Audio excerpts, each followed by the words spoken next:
If I could rewind time when my poker career was just beginning, these are the 5 pieces of advice I would give to my younger self. If you're a professional poker player or thinking about becoming one, I want to talk to you specifically. I played full-time for 5 years and netted over 7 figures, but if I had this advice when I started, I probably would have earned way more money in way less time with way less stress. So hopefully this advice helps you crush much, much harder than I did. So let's rewind time, and here are the 5 tips I would give to the fresh-faced, wide-eyed, zero bankroll version of myself. If I could press rewind to give me and you one more chance. Tip number 1, document the journey. You're going to hit the ceiling much sooner than you think. In 5 years, the biggest publicly accessible no-limit game is going to be 1020. And while that sounds huge to you right now, you're going to want to play bigger. And you're not going to have many good options unless you start documenting your journey right now. At high stakes, the game becomes political, and if you're not a massive donator, you need to give something back in order to get a seat. And the best way for you to do that is to become a public figure people want to play with and to watch play. Right now, you're banging your head against the wall making music, even though you no longer love it because you're afraid to let yourself fail. But deep down, you know the actual reason you moved to Los Angeles had nothing to do with songwriting. It was because you loved poker. You're obsessed, it's all you can think about, and you want to play every chance you get. So give yourself permission to let music go, but don't let the creative side of you die. Allow poker to become your new medium. Start a podcast, film a vlog, write a journal, whatever. Experiment until you find one that feels right. Not only will documenting the journey allow you to eventually earn much more money, but it'll also keep you sane. It'll allow you to balance the analytical, mechanical side of your brain with the artist. On top of that, poker is a lonely place. Yes, you're a bit of a weirdo, but there are plenty of others out there just like you. Documenting your journey will allow you to build a community of like-minded weirdos and help you make new friends in a new city as you start down this new path. Piece of advice number 2 to my younger self: start playing online sooner. Quick little story, and I promise this is going to come back and tie in. Do you remember the nerdy text-based medieval army strategy game you used to play when you were growing up? It was called Utopia, and in that game, the goal was to accumulate the most land, the biggest army, and the highest net worth. But there was one player in that game who was playing very differently. She was purposely keeping her province very small. Every time she would attack another player, she would keep building her army and her net worth, but she would just get rid of the land. Eventually, her patience paid off as she had so much more money and such a bigger army than everybody else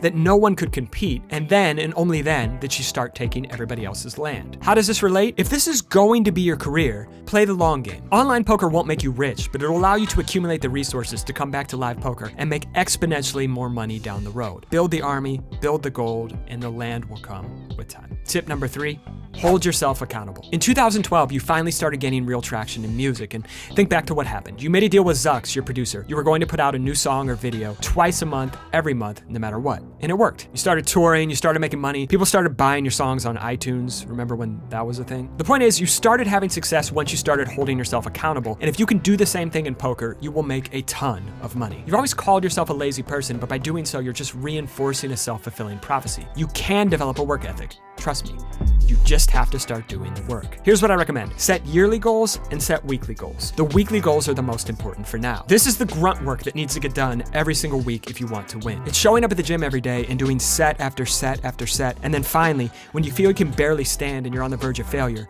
you do one more rep. Whatever your weekly goals are, these are non-negotiable. You cross them off your list every week no matter what. No wiggle room, no excuses. As far as yearly goals, keep these to things you can control. You can't control if you're going to make 6 figures this year, but you can control showing up to the casino 1,500 hours. You can't control if you're going to make $100 an hour, but you can control putting in 500 hours of study to try to get there. Tip number 4 to my younger self: remember to zoom out. I'm probably going to butcher this, but I heard Garrett Adelstein say on a podcast once something to the effect of, poker's really tough mentally because around 90% of the time you're going to be upstuck. Meaning 90% of the time, even as a winning player, you're going to have less money now than you did at some time earlier in the session or yesterday or last week or even last month. It's going to be your natural inclination to let this drive you mad, but try to accept that your bankroll will rarely be at its peak, and that's okay. And also, try to relax. No matter how bad it feels in the moment, you're never going to put yourself in a situation where you could go broke. When it feels bleak, try not to look at your graph over the last 20 or 200 hours, but over the last 2,000. At the end of the year, you're going to be able to pay your bills, so just focus on those things you can control rather than those you can't. And finally, tip number 5,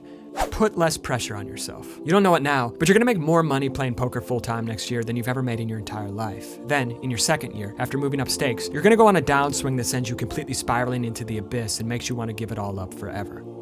Don't. You were extremely conservative building a bankroll to take shots at 5-10 and 10-20. It hasn't gone well, and that's okay. It feels so much harder to move down than it did to move up, but that's what you need to do right now. It's a tiny bit of turbulence, not a plane crash. You'll be back. And finally, Stop being so fucking scared to fail. You're so spurned from music not working out the way you wanted that you're terrified to pour your all into poker, so you keep one foot out the door at all times. And that way, if this doesn't work, you can justify it to yourself that you never truly gave it your all, so you're not really a failure. But if you never really try, you'll never really know. And deep down, don't you really want to know? I'm not going to spoil it for you and tell you how it all turns out, but try to enjoy the ride.